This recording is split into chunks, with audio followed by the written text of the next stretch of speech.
Vamos a leer el capítulo 13 completo y luego vamos a ir por cada versículo. Entonces dice así la palabra del Señor: cuando Efraín hablaba, hubo temor, fue exaltado en Israel, mas pecó en Baal y murió. Y ahora añadieron a su pecado, y de su plata se han hecho, según su entendimiento, imágenes de fundición, ídolos, toda obra de artífices, acerca de las cuales dicen a los hombres que sacrifican que besen a los becerros. Por tanto, será como la niebla de la mañana y como el rocío de la madrugada que se pasa, como el tamo la tempestad arroja de la era, y como el humo que sale de la chimenea. Mas yo soy Jehová tu Dios desde la tierra de Egipto. No conocerás, pues, otro Dios fuera de mí, ni otro Salvador sino a mí. Yo te conocí en el desierto, en tierra seca. En sus pastos se saciaron y repletos se ensorbeció su corazón. Por esta causa se olvidaron de mí. Por tanto, yo seré para ellos como león, como un leopardo en el camino los acecharé. Como osa que ha perdido a los hijos, los encontraré y desgarraré las fibras de su corazón, y allí los devoraré como león. Fiera del campo los despedazará. Te perdiste, oh Israel, mas en mí está tu ayuda. ¿Dónde está tu rey para que te guarde con todas tus ciudades y tus jueces, de los cuales dijiste, dame rey y príncipes? Te di rey en mi furor y te lo quité en mi ira. Atada está la maldad de Efraín.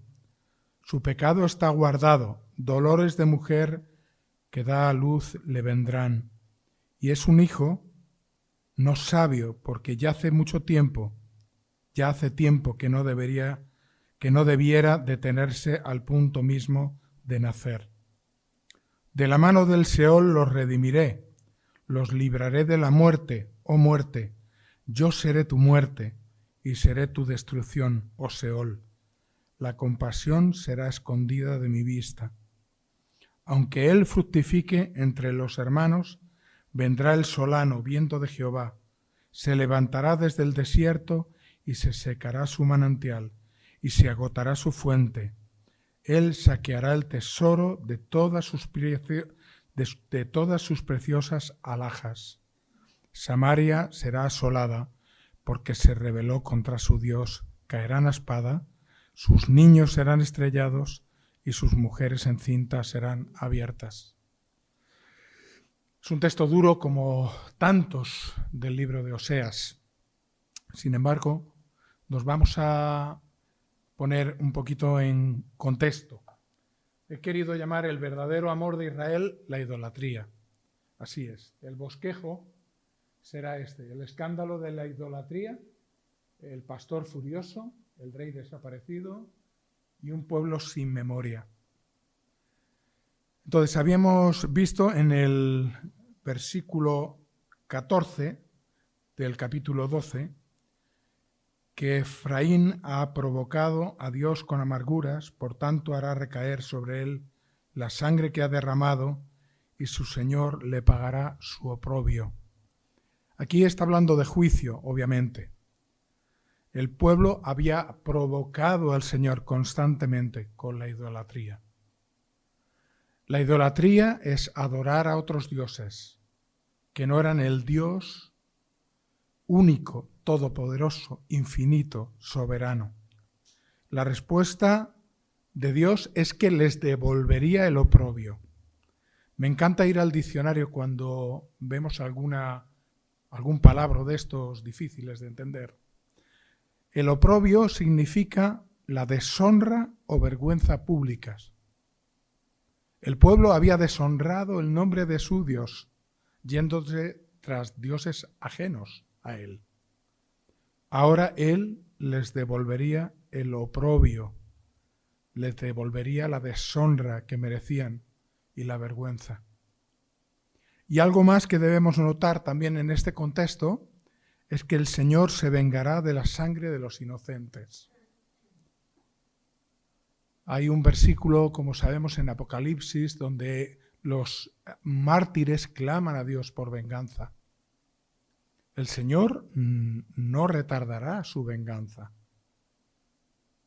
Aunque Él es el defensor del huérfano, de la viuda, del extranjero, no dejará al justo desamparado. Y veremos su furor, veremos su ira, castigando la maldad. El escándalo de la idolatría, los versículos del 1 al 6. Dice ahí que cuando Efraín hablaba hubo temor, fue exaltado en Israel, mas pecó y murió. Recordamos que en el capítulo 10 de Oseas, el texto nos dice que Israel era una frondosa viña, que Dios había bendecido al pueblo. Había allanado la multitud de los obstáculos para llegar a este lugar, a esa tierra preciosa que Dios les había prometido. El profeta nos dice que fue exaltado. Fijaros, nos dice que Efraín, o Israel, como se le llama, tenía gran honra y tenía un puesto de autoridad sobre el pueblo. Había algo que estaba haciendo mal, evidentemente, es que lo hacía por un afán de preeminencia, lo hacía por un afán de gobernar, y al final terminó con estas disensiones, terminó por dividir al pueblo de Dios. Él gobernó sobre las 10 tribus, lo que se llamó el reino de Israel. Y dice, y añadieron a su pecado, y de su plata se han hecho según su entendimiento imágenes de fundición, ídolos, toda obra de artífices, acerca de las cuales dicen a los hombres que sacrifican que besen a los becerros. Un poco lioso eso. Pero cuando consiguió lo que se propuso, fijaros que hicieron otro lugar de adoración. Crearon ídolos de toda clase, dice la Escritura, de toda obra, es decir, ídolos de todo tipo. No era solo una desobediencia puntual, era casi un modo de vida, era una infidelidad constante, consciente y además sin medida. Eso es lo que nos está diciendo la Escritura. De tal manera que aquellos que ofrecían sacrificios en señal de adoración, llegaban a besar los becerros, aquellos becerros de Jeroboam. Y yo recordaba que nos hemos encontrado también este tipo de idolatría al besar las manos y los pies de tallas dentro de la Iglesia Católica. A veces te vas a una catedral y ves que la piedra del pie está gastada de tanto haberla besado, ¿no? O de pasar la mano o de tantas cosas así. Y esto es un pecado que prohibía la preciosa ley que Dios les había dado. Podríamos ir a Éxodo 20, pero lo podéis mirar en casa, obviamente si no conocéis dónde están los 10 mandamientos de la ley de Dios. El primer versículo justamente habla de esto, el primer mandamiento. Pero si vamos a Levítico 19, 4, Levítico es el libro de la ley, de las leyes que Dios había dado a su pueblo, lo dice tan taxativamente como esto.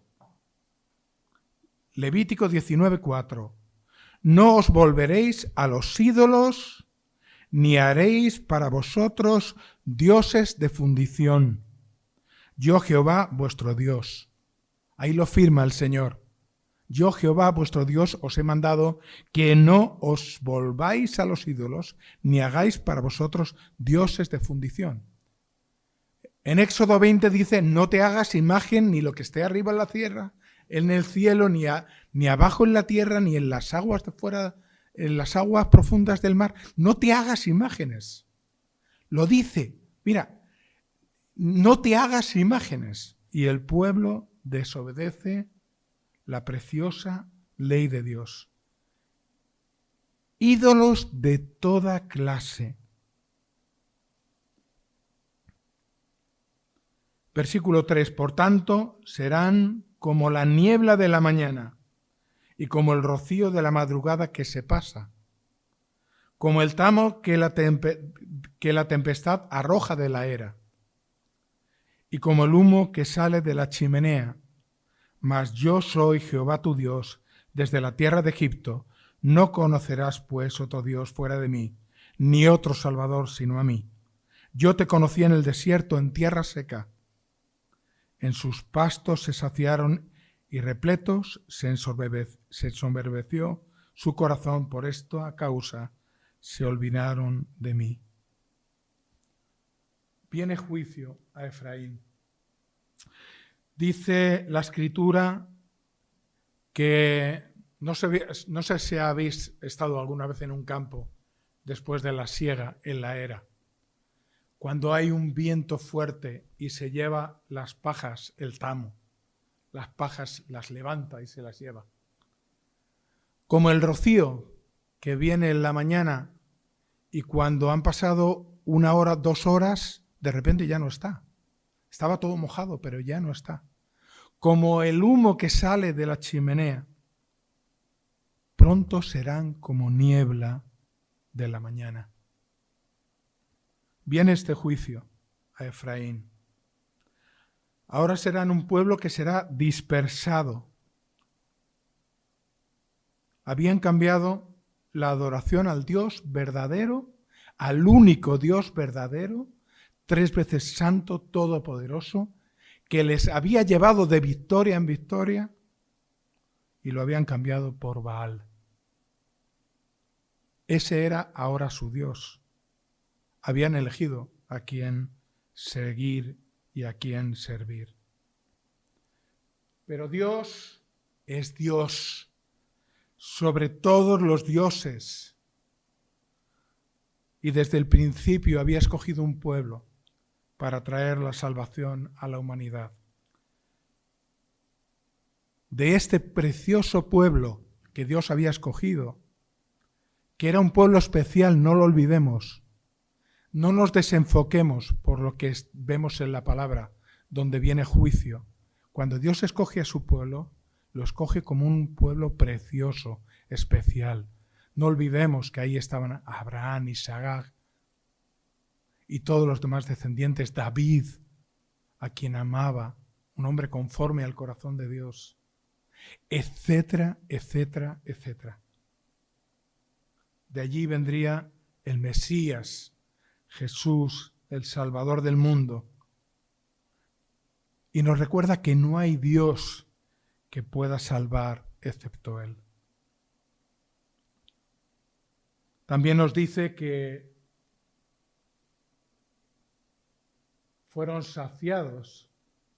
Les sacó de un desierto, de una tierra seca, árida, y les llevó a un lugar de pastos.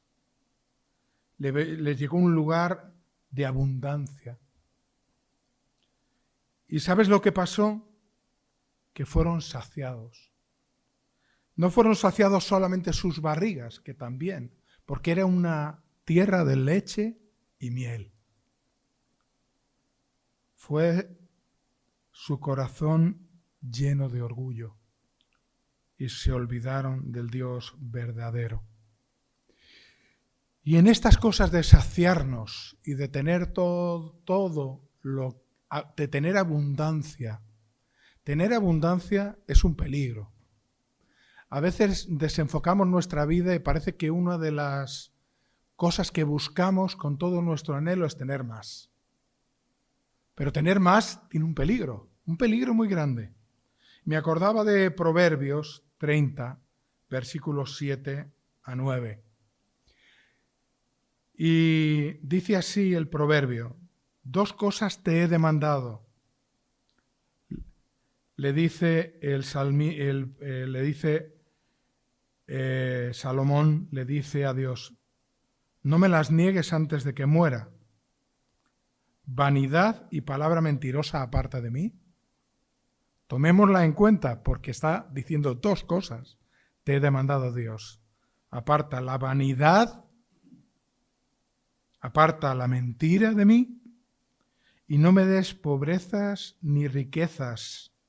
Manténme del pan necesario, no sea que me sacie y te niegue y diga: ¿quién es Jehová?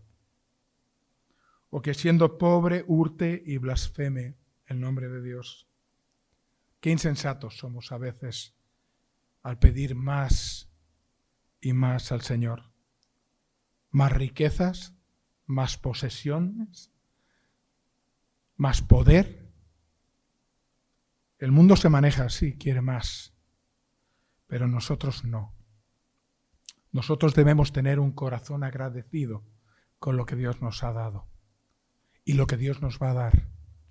Él es el que abre el camino, proveyendo todo lo que nos hace falta y mucho más.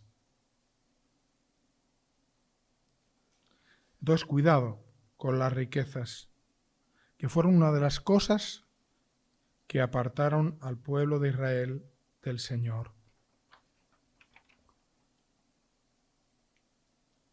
Es un pastor furioso. Dice el versículo 7 y 8, por tanto yo seré para ellos como león, como un leopardo en el camino los acecharé. Como osa que ha perdido los hijos los encontraré, y desgarraré las fibras de su corazón, y allí los devoraré como león, fiera del campo los despedazará. Salmo 23 nos habla de que Él es el buen pastor. Con qué mimo, con qué cuidado guía a sus ovejas. Su cayado y su vara nos guían, nos dan aliento, nos lleva a lugares de pastos. Pero también es como león. Recordemos que Dios había alimentado a su pueblo esos 40 años por el desierto. Les había provisto del pan, del maná, les había provisto de carne de aves, les había provisto de agua en el desierto. Aún sus vestidos no se desgastaron. Los había guiado milagrosamente. Pero ahora se mostraría como un pastor furioso. A veces os digo, porque veo documentales en la tele sobre cosas así, y me parece súper cruel parte de la naturaleza caída, evidentemente. Un día no será así, porque porque el león y el cordero estarán juntos, sin temor. Pero ahora no es así. Cuando ves estos documentales, siempre las fieras van a por a la víctima más indefensa, la que es más fácil cazar, hasta que la devoran, ¿no? Y eso es lo que es cruel. Esto es lo que está diciendo el Señor, para que lo tengamos como una imagen ahí en nuestra cabeza. No hay misericordia ni piedad. Se ha propuesto juzgar el pecado de Israel. Los acechará al malo, acechará al idólatra, acechará al desobediente, hasta darle caza, como osa desesperada que ha perdido a sus hijos, atacando con toda su furia, los despedazará. Exacto, eso. ya no puede volverse atrás. Esto a mí me recuerda a un pecado que se llama apostasía. No es fácil definir la apostasía, porque pensamos claramente que cuando una persona ha conocido a Dios, se ha arrepentido de sus pecados, ya no puede volverse al mundo y a los pecados de antes, y aún peor, aunque yo he visto esto con mis propios ojos en algunos que consideraba que eran hermanos. Y a veces explicamos el asunto muy fácilmente como, bueno, seguro que no había conocido realmente al Señor. Pero aquí es como si Dios le dijera al pueblo, no tenéis solución. Si hubiera una sola esperanza de que os volvierais a mí, como he dicho tantas veces, volveos a mí, derramaría la misericordia que os he mantenido hasta el día de hoy. Pero ya sé que no hay esperanza. Moriréis en vuestros pecados.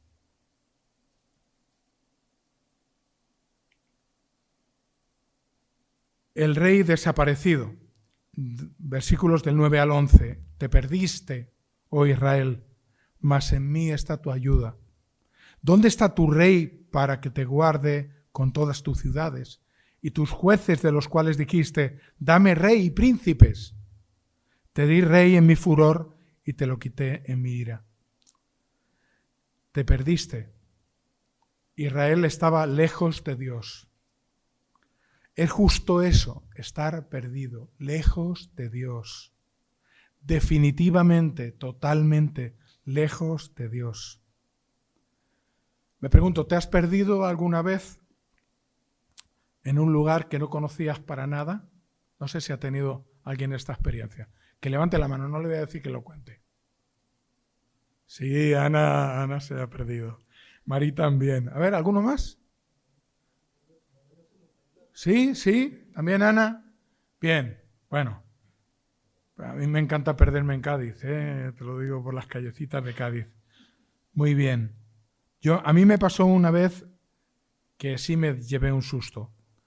Estaba en Nashville, era de noche, había llegado en un vuelo, había alquilado un coche en el aeropuerto. Yo iba preparado con mi GPS, con mi dirección y todo. Y salí del aeropuerto, que no sabes por dónde, porque no conoces la ciudad. Bien. Y entonces era de noche y el GPS no funcionaba. Y yo cogí una carretera y ¡ala! Y el Señor hizo que el GPS funcionara como media hora después. Pero sí, ya tenía cierto temorcillo ahí, porque estaba en un sitio extraño donde no manejo el lenguaje, solamente how y poco más. Y entonces sí,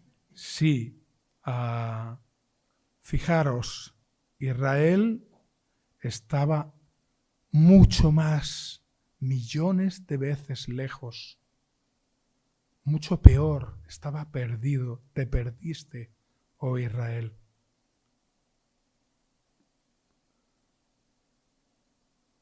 Siempre hay una palabra de esperanza, mas en ti está mi ayuda. Tenían a su ayudador dispuesto una vez más. Se lo dice, te has perdido, pero aquí estoy. Mas en mí está tu ayuda. ¿Estás perdido? Yo lo digo a cualquier persona que nos escucha en esta mañana. ¿Estás perdido? El Señor te dice también a ti hoy, a ti, a tu corazón, que hay solución. Que en mí está tu ayuda. Otra traducción dice de este principio del versículo, yo te destruiré, Israel. ¿Quién te podrá socorrer? ¿Quizá los Baales? los becerros de oro a los que besan, a los que adoráis? Nada ni nadie te podrá socorrer fuera de Dios. ¿Dónde están los reyes que te iban a proteger? Que estos pactos que habías hecho con Asiria, que era el pueblo potencialmente invasor. ¿Dónde están los reyes? ¿Dónde están los jueces, los sabios de la nación que te dirían qué hacer? Os di reyes y príncipes en mi furor. Y aquí no se está refiriendo a Saúl, no se está refiriendo al rey que el pueblo pidió a Samuel, al profeta Samuel.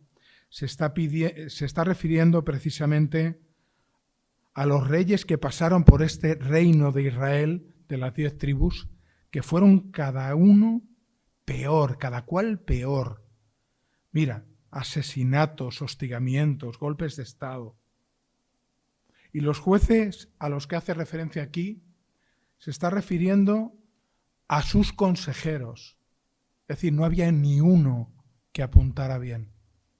No había ni uno que apuntara a Dios. Eran el pueblo de Dios. ¿Eran el pueblo de Dios?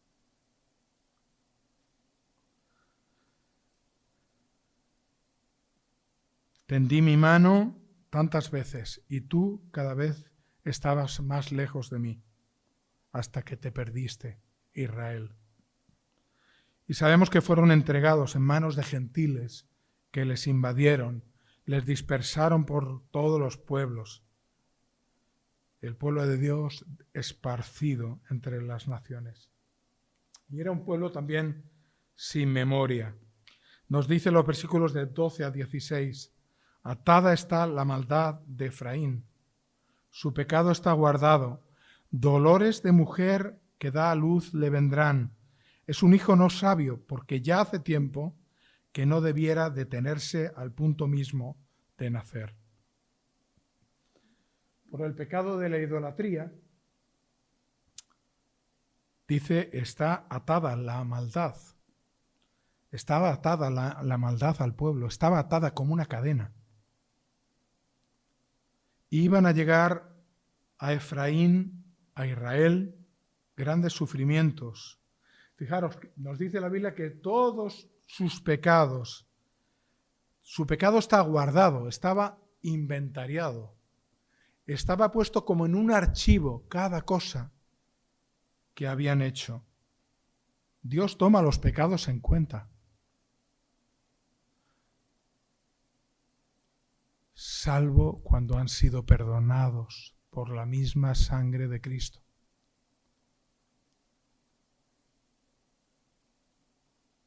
Cada adoración idolátrica, cada desobediencia, cada retorcido pecado abominable delante de los ídolos,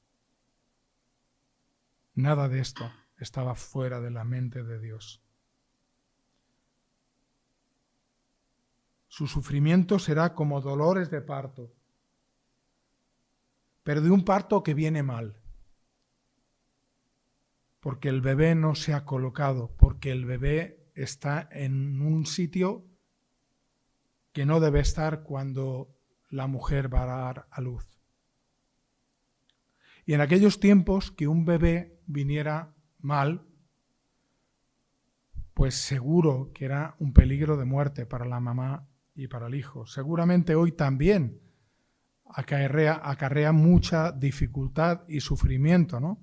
Pero hoy ya están las cesáreas y todo lo demás. Versículo 14. De la mano del Seol los redimiré. Los libraré de la muerte. Oh muerte, yo seré tu muerte y seré tu destrucción, oh Seol. La compasión será escondida de mi vista.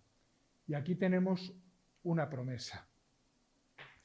Una promesa. De la mano del Seol los redimiré. No solamente amenazas de juicio. Y pienso que esta promesa está aquí como un paréntesis, brilla con un sol radiante. Y era para los creyentes que estaban en el pueblo. Quizá un pequeñísimo remanente que sufriría también las consecuencias del juicio, pero que sería preservado. De la mano del Seol los redimiré. Unas palabras de ánimo para que mantuvieran la esperanza en medio de tanta oscuridad en la que vivía aquel pueblo. Aquellos que heredarían las promesas serían redimidos. Dios en Cristo en Dios habría pagado un alto precio para comprar por fe la salvación de aquellos que seguirían el camino de Dios, que seguirían sus preceptos, que estarían muy solos seguramente, que serían muy pocos. Pero no se había acortado del todo la misericordia. El juicio vendría para los malvados, para los que habían dado la espalda a Dios. Y también nos recuerda la palabra fuertemente, apasionadamente y firmemente aquellos que nuestros oídos necesitan escuchar. Y es que la maldita muerte por la que hemos llorado tanto, tiene sus horas contadas.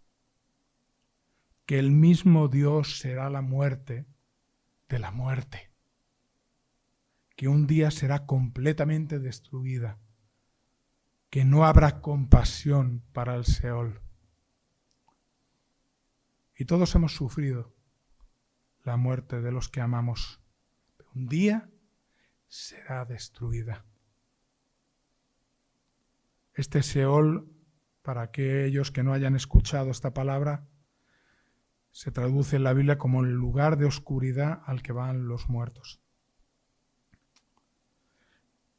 Hablando de las promesas a David y a nosotros también, vamos a ir al Salmo 89, que nos habla de una realidad también, como estas promesas a las que estábamos hablando.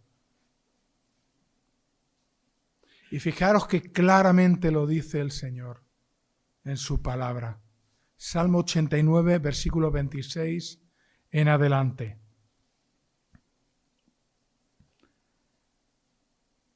Él me clamará: mi Padre eres tú, mi Dios y la roca de mi salvación. Yo también le pondré por primogénito, el más excelso de los reyes de la tierra. Para siempre le conservaré mi misericordia y mi pacto será firme con él. Pondré su descendencia para siempre y su trono como los días de los cielos. Si dejaren sus hijos mi ley y no anduvieren en mis juicios, si profanaren mis estatutos y no guardaren mis mandamientos, entonces castigaré con vara su rebelión y con azotes sus iniquidades, mas no quitaré de él mi misericordia, ni falsearé mi verdad. No olvidaré mi pacto, ni mudaré lo que ha salido de mis labios. Una vez he jurado por mi santidad. El viernes hablábamos de un juramento que Dios hizo por sí mismo. Dice aquí el versículo 35, una vez he jurado por mi santidad y no mentiré a David. Su descendencia será para siempre y su trono como el sol delante de mí, como la luna será firme para siempre y como un testigo fiel en el cielo. Ningún plan de Dios puede ser frustrado, hermanos. Su descendencia será para siempre. El pueblo de Israel no acabaría ahí su historia. Habría muchos años de silencio, pero Dios seguiría obrando. No me voy a adelantar al capítulo 14, pero ahí está la esperanza. Dios emite juicio porque tiene que ser así. Porque Dios es un Dios que odia la maldad y ha de castigarla, porque es juez justo. Pero toda esta historia está rodeada de amor y misericordia.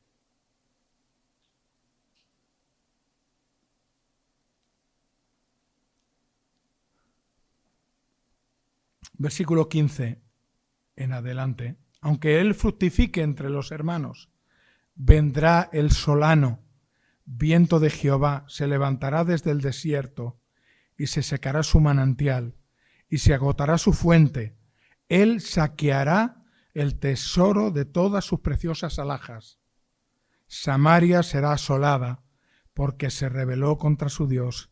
Caerán a espada, sus niños serán estrellados y sus mujeres en cinta serán abiertas. Aquí se está refiriendo a Efraín otra vez más, que se amplía a Israel.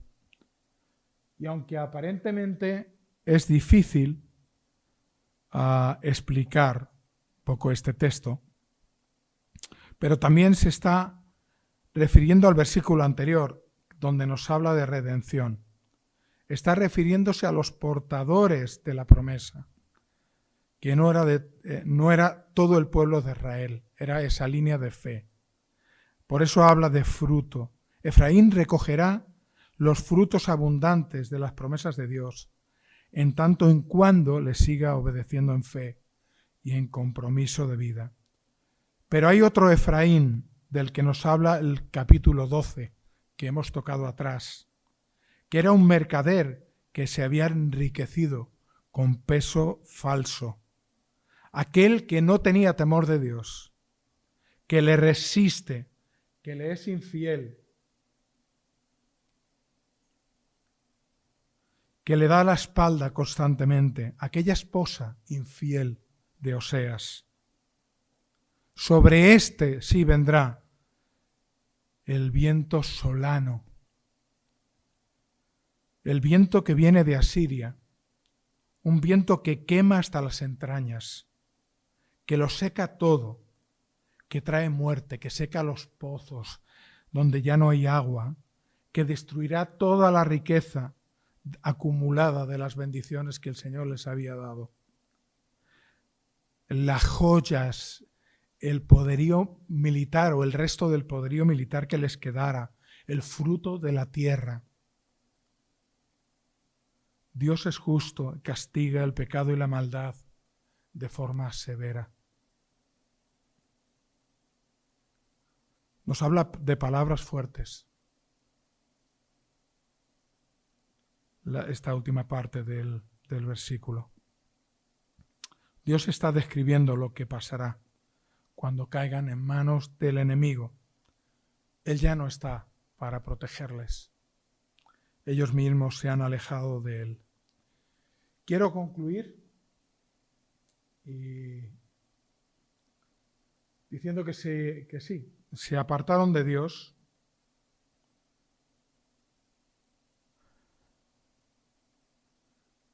Y aún en medio del juicio por la infidelidad del pueblo, de los pecados más horribles, siempre Dios tiende su mano. Pero hay un momento donde el rechazo es repetido constantemente. Y me acordaba de Faraón, cuando Moisés le pide por primera vez que dejara ir a su pueblo. Dios había dicho, deja ir a mi pueblo. Y Faraón dijo que no. Vinieron plagas.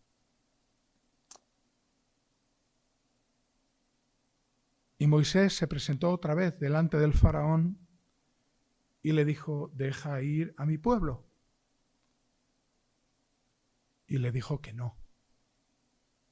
Y en esta medida cada vez vinieron más plagas y cada vez el faraón endurecía más su corazón.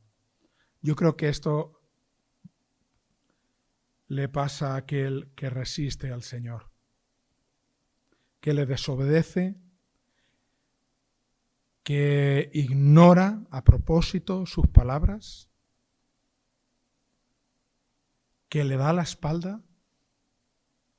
Y esto le estaba pasando al pueblo de Dios. Y quizá, Iglesia, nos puede pasar con algunos pecados que casi forman parte ya de nuestra vida. Y hablo a cada uno porque nos roban mucha de la preciosa comunión y momentos con el Señor que podrían ser irrepetibles. Pedimos perdón y volvemos a caer. Pedimos perdón y volvemos a caer. Y pasan los meses y pasan los años. No estamos perdidos, no estamos lejos de Dios. Sin embargo, vivimos una vida cristiana limitada entre obstáculo y obstáculo. Y a veces vamos endureciendo nuestro corazón. Ya no nos sentimos, digamos, tan tristes como el Espíritu Santo nos hacía sentir en un principio. Nos vamos acostumbrando a los pecados. No dejemos que esto nos pase. En el caso de Israel, su dureza de corazón los lleva a la apostasía y no hay vuelta atrás. Juan 14:15 dice: si me amáis, guardad mis mandamientos. Ellos habían roto los mandamientos de Dios. No tenían en cuenta en absoluto los mandamientos de Dios. Y la obediencia habla más fuerte del amor que sentimos verdaderamente por Dios. Si al cruzar la esquina de la iglesia desobedeces su palabra como norma, estás en peligro. Tu amor se está apagando poco a poco. Dios es digno de nuestra plena obediencia y que es además la muestra palpable de nuestro amor. La muestra palpable de que amamos al Señor es que le obedecemos y que decimos no a esto porque no le honra. Bueno, entonces, la conclusión nos muestra gráficamente que su pueblo se apartó de Dios, le resistió pecando sin rubor y en un momento Dios deja a sus enemigos que les invadan. Segundo punto, nadie puede rescatarnos de la muerte ni de nuestros pecados, solamente Dios. Él sigue diciendo, como el versículo 9, ven a mí. Tercero, el juicio viene después de muchísimas advertencias. Su amor es cierto y es verdad. Su juicio es cierto y es verdad. La muerte que sufrirá terroríficamente el pueblo malvado y también el remanente fiel será vengada un día. Y Dios mismo destruirá la muerte junto a los demás enemigos, pero su remanente fiel, su pueblo tendrá un futuro glorioso junto a su iglesia redimida. Vamos a dar gracias al Señor. Señor, queremos alabarte una vez más por tu palabra, la esperanza que encontramos en ella. También la advertencia constante de que contigo no se juega. Tú eres el Dios todopoderoso. Eres un Dios amante, pero eres un Dios justo también, que no vas a dejar de castigar la maldad, y sobre todo nosotros que hemos sido testigos después de la venida de tu Hijo Jesucristo, de aquel sacrificio precioso de haber enviado a tu único Hijo para proclamar las buenas nuevas, para morir en una cruz y para resucitar. Tú no vas a dejar que nadie que rechace lo que tu Hijo hizo por amor a este mundo, quede sin juicio. Tú nos has abrazado en Cristo. Tú has dado todo. Junto a tu Hijo lo has dado todo. Has tendido tu mano a este mundo que te da la espalda. Nosotros hemos de aceptar por fe aquel sacrificio precioso, aquel regalo maravilloso que tú hiciste para nuestra salvación. Cristo es nuestra salvación. Para lo cual, Señor, debemos obedecer tu palabra, debemos arrepentirnos de nuestros pecados y debemos de darte gracias por todo lo que tú has hecho, por aquella obra de salvación. Y Señor, nos quedamos con la esperanza de que tú sigues tendiendo la mano a este mundo, que también te ha dado la espalda, que no tiene esperanza en algo que realmente puede dar esperanza. Ayúdanos, Señor, a hablar a estas personas, Señor, que no te conocen, a compartirles este amor que has dado, que has entregado por el mundo. A hacerles esa misma invitación que tú quieres. Estás llamando a su puerta.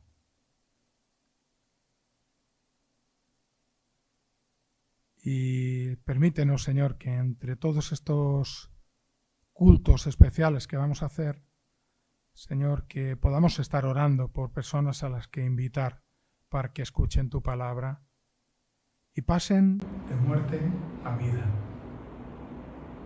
Te agradecemos por tu palabra. En el nombre de Jesús. Amén.